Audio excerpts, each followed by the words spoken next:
Tonight, we are going to talk about something very slow, very ordinary, and extremely unexciting. We will be exploring how ancient people stored water. There will be no battles, no heroes, and nothing important to remember. Just jars, wells, lids, and the quiet passing of time. So, get comfortable, relax your breathing, and allow this gentle, uneventful history to carry you softly into sleep. Long before pipes, pumps, or modern plumbing existed, ancient people stored water in the simplest and most patient ways imaginable, often without thinking much about it at all. In villages and towns made of stone, mud brick, or wood, water was gathered slowly from rivers, springs, or rain and carried back in heavy clay jars that cooled the water naturally as air passed through their porous walls. These jars were usually shaped in a round, balanced way, wide in the middle and narrow at the top, not for beauty, but simply because it made them easier to carry and less likely to spill. Once brought home, the jars were placed in shaded corners of rooms or partially buried in the ground, where the earth helped keep the water cool and still. Some households covered the jar openings with flat stones, wooden lids, or cloth tied loosely with rope, which kept insects out without sealing the water completely.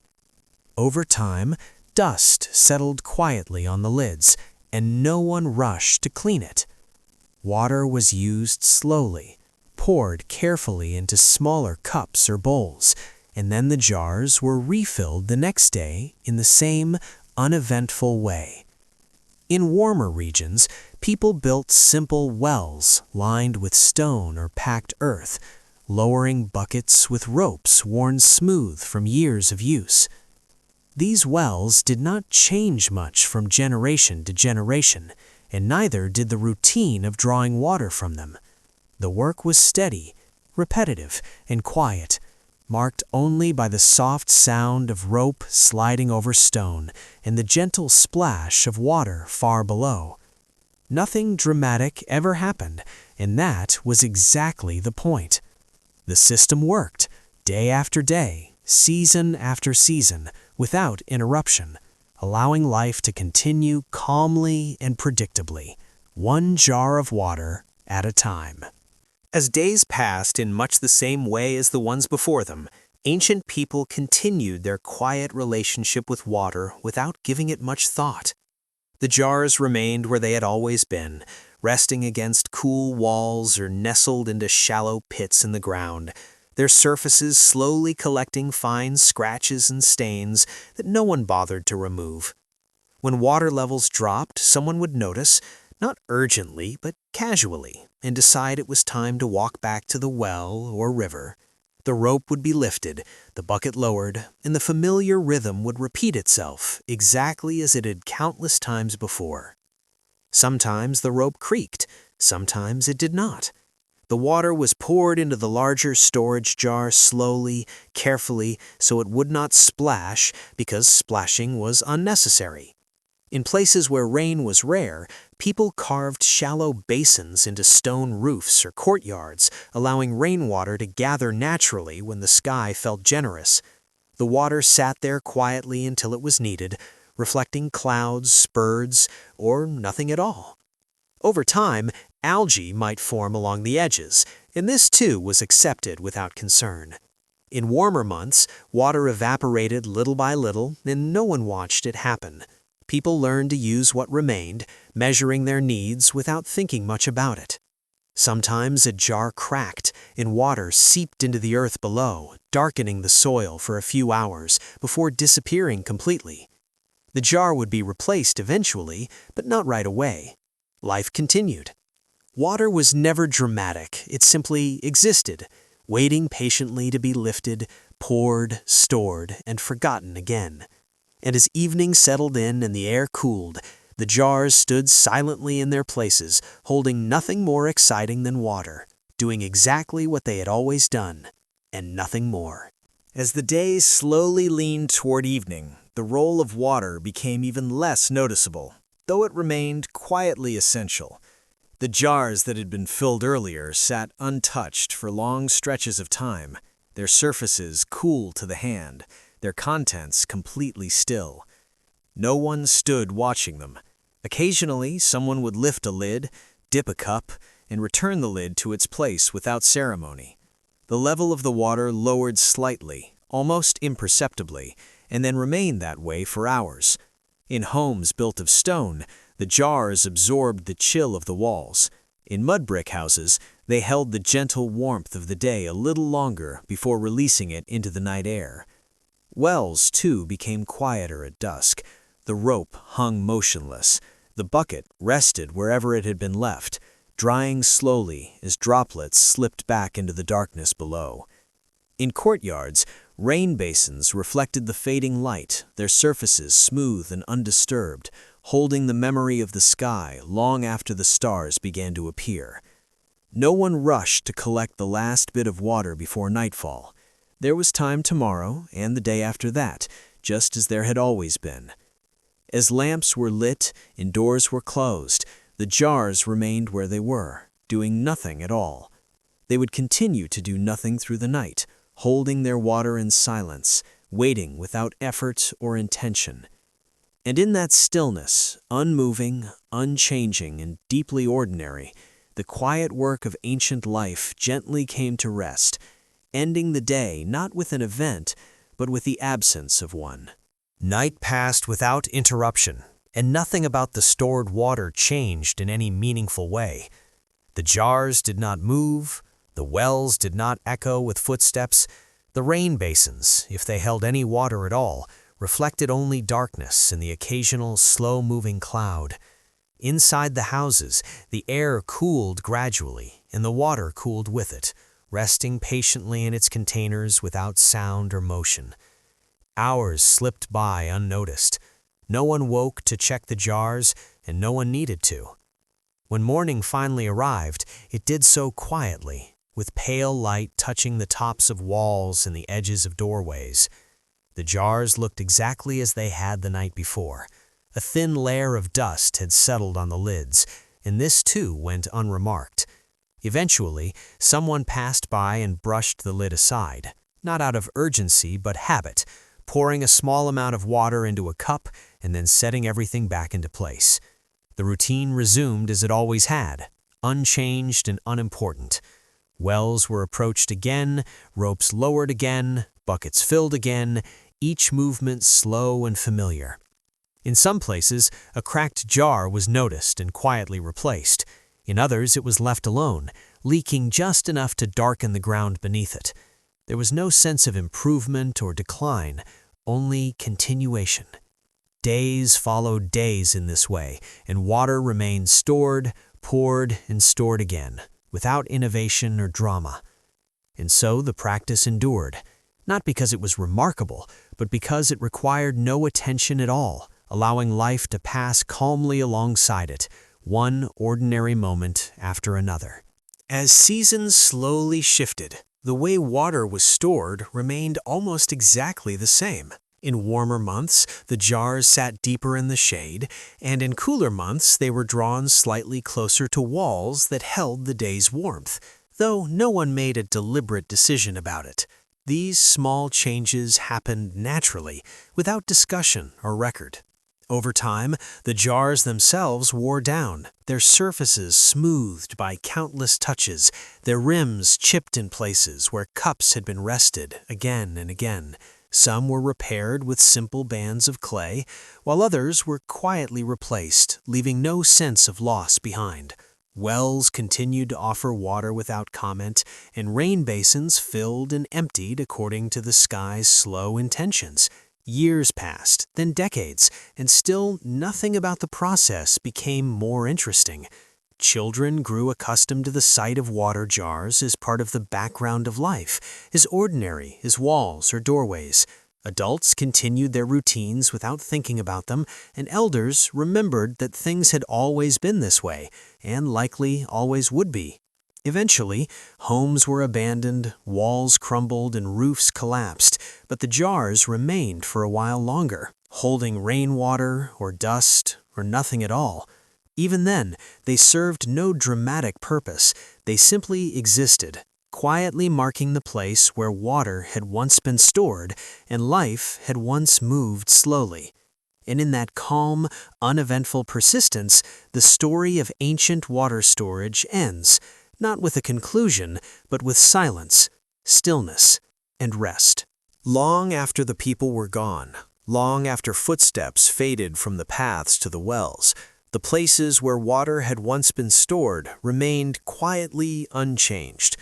Broken jars lay where they had fallen, their curved pieces half buried in soil that slowly crept over them year by year.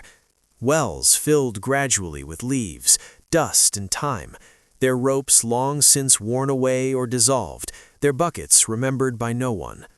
When rain came, it gathered briefly in shallow stone basins, then evaporated again without witness. Nothing was recorded. Nothing needed to be. The land absorbed the water as it always had, and the cycle continued without interruption. Centuries passed gently, without marking their arrival or departure. Grass grew where houses had stood, and small animals rested in the shade of crumbling walls. The idea of storing water became a memory, held only by the earth itself, written faintly in worn stone and scattered clay. And still, nothing happened. There was no final moment, no lesson to be learned, no sudden ending, just the slow continuation of stillness. And as this quiet history settles into the background, there is nothing left to do but rest, allowing the story to fade the same way it existed, softly, slowly, and without demand for attention, until sleep takes over completely. Time continued to move in its slow and uneventful way, stretching far beyond any single generation or memory. The land, where water had once been carefully stored, no longer remembered hands or habits, only the gentle impressions left behind. Pieces of old jars rested beneath layers of soil, their edges rounded smooth by centuries of pressure and patience. Some fragments still held the faint curve of a vessel meant to contain water, though no water touched them anymore. Wells, once central to daily life, became shallow depressions in the ground, slowly filling with sand, leaves, and silence. Rain fell occasionally, seeping into the earth without being gathered, without being noticed. It traveled downward, cooling the soil, nourishing roots, and then drifting away again, doing exactly what it had always done. The seasons passed without urgency. Heat arrived and lingered, cold followed, then left just as quietly. No jars were moved to accommodate the change, no lids were adjusted, and no one measured the water anymore. In the absence of routine, the absence itself became the pattern. Grass bent in the wind where people once walked to wells, and stones warmed and cooled in cycles that required no participation. Somewhere beneath the surface, traces of stored water remained only as darker lines in the earth, faint memories pressed into clay and dust. Even these slowly softened and disappeared. Eventually, even the idea of storing water faded from relevance in these places. The earth held what it needed and released what it did not. Nothing was preserved on purpose, nothing was lost in a meaningful way. The quiet balance remained, unremarkable and steady. And as this final trace of ancient routine dissolves into stillness, the story settles into its most natural ending, one without motion, without sound, and without thought, leaving only calm, emptiness, and the gentle invitation to sleep. Eventually, there was no longer anything left to continue. The places where water had once been gathered, carried, and stored blended fully into the land around them. What had once been a village was now only a subtle change in the ground, a slight rise or dip that meant nothing to anyone passing by. Rain fell and soaked in. Sunlight warmed the surface and then moved on. The ground dried slowly, evenly, without interruption. Nothing waited for water anymore, and no container remained to hold it. Time moved forward in the most ordinary way possible. Days passed without distinction. Nights followed them, calm and dark, offering no signal that anything had ever happened here at all. The earth held no memory that needed to be remembered.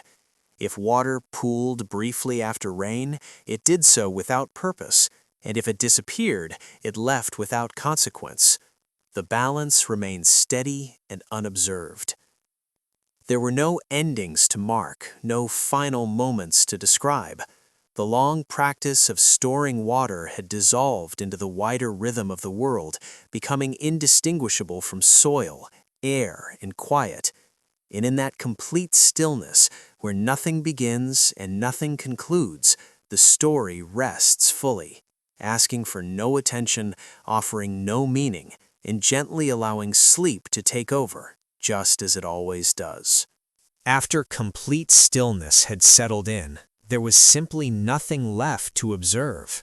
The land continued as it always had, without interruption or concern. Morning light arrived and faded again, repeating the same quiet pattern without variation.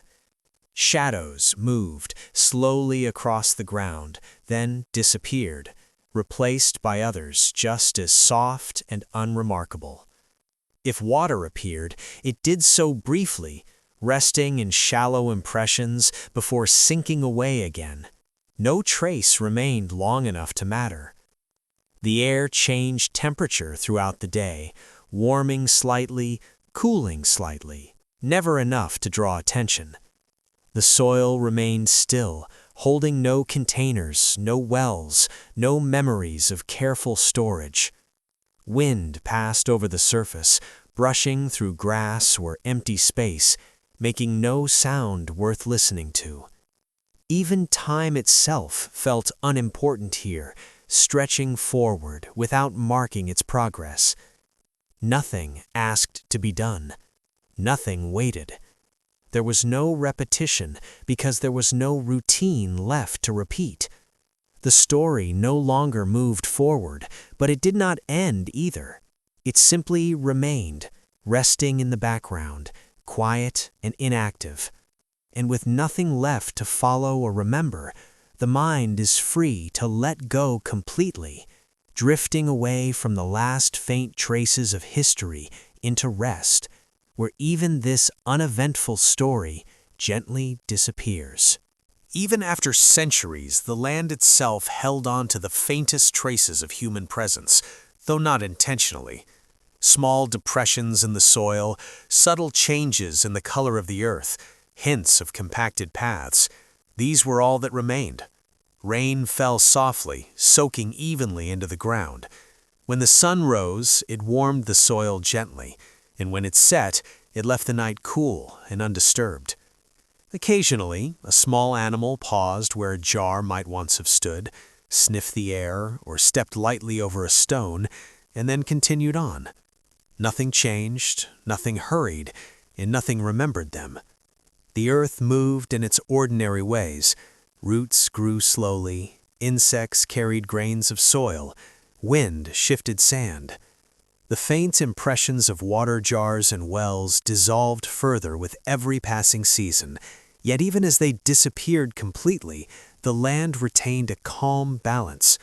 Life moved around it, soft and patient, entirely unremarkable.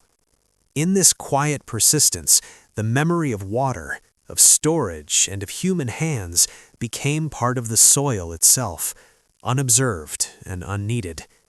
Time continued, stretching out evenly, without interruption or acknowledgement. Days began and ended quietly, mornings touching the surface of the earth, evenings leaving it to rest. The rhythms of sunrise and sunset persisted, as they always had, indifferent to what had been or might have been. Grass grew slowly in gentle tufts where pathways had faded. Leaves drifted down from trees that had grown taller than anyone remembered. Rain filled shallow depressions temporarily, only to vanish again into the earth. The memory of water storage lingered in nothing but the faint softness of soil and the occasional pattern of stone worn smooth. There was no urgency in any of it.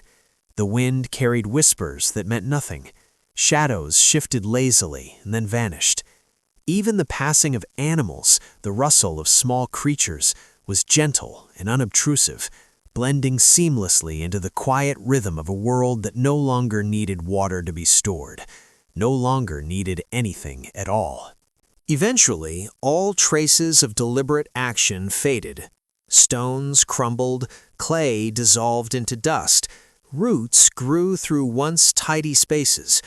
Water itself moved only according to the Earth's natural patterns, pooling briefly after rainfall, then vanishing into soil or air, leaving no record. Time passed without names, without measurements, without observation. There was no routine left because no one remained to keep it. The world existed without ceremony or expectation. The air, the soil, the faint traces of forgotten jars, everything simply continued, doing nothing and being nothing in particular. In this final stillness, the story of ancient water storage reaches a gentle infinity. There is nothing to see, nothing to remember, nothing to act upon. Just as it always was, the world continues quietly, endlessly, offering its calm, uneventful rhythm to anyone who rests alongside it. And in that quiet, the mind may drift, the body may settle, and sleep may arrive without effort, carrying with it the peaceful absence of all motion, all intention, and all story. Time moved gently, without hurry or notice, stretching across the land that had once held jars, wells, and rain basins. The shapes of human activity had softened completely, leaving only faint impressions in the soil, smoothed by wind, rain, and the slow passage of years.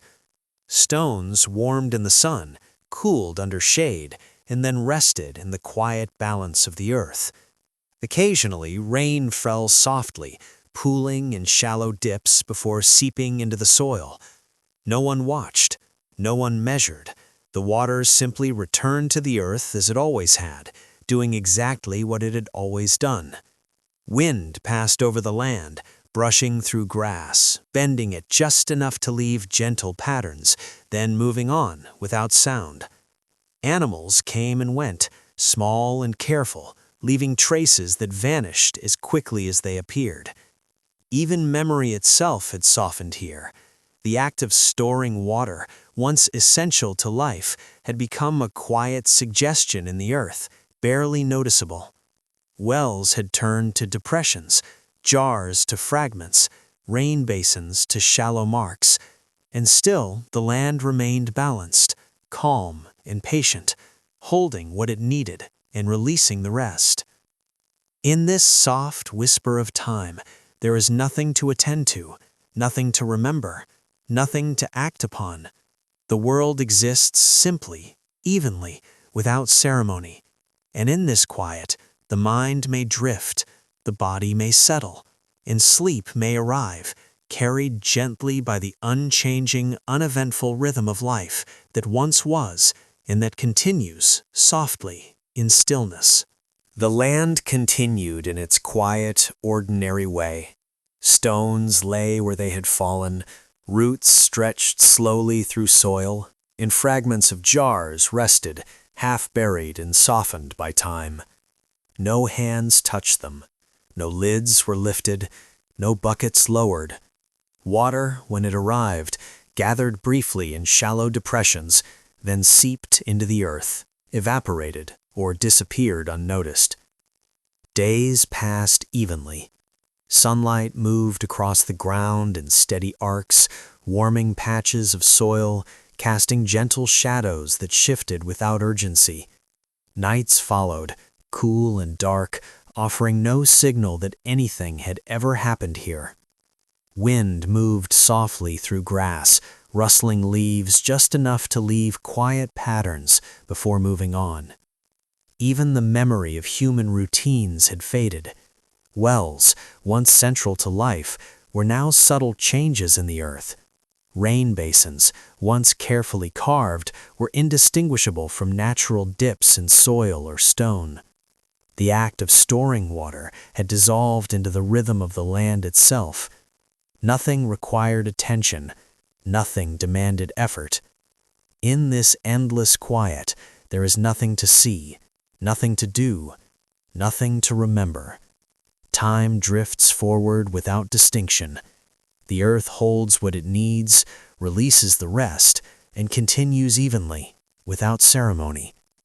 And in that gentle, unchanging rhythm, the mind may drift completely. The body may rest fully, and sleep may arrive naturally, carried by the soft, calm persistence of stillness.